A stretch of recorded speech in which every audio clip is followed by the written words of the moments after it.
els tres equips que han obtingut més puntuació al circuit d'enguany han sigut, en tercera posició, Web Tortosa.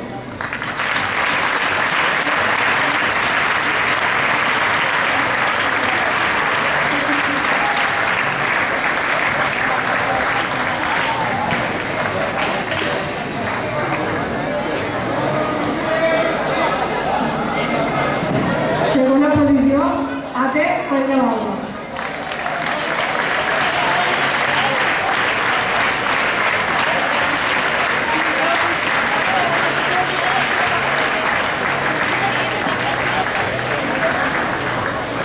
I primera posició, DTT Montbai Compost.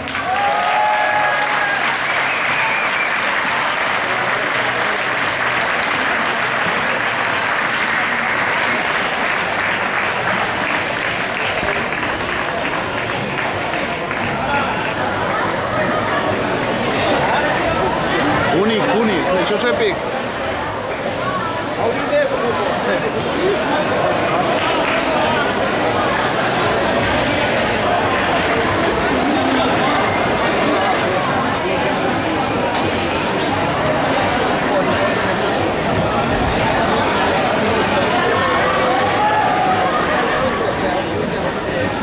En principi només calia que pugés un representant de cada equip, però bueno.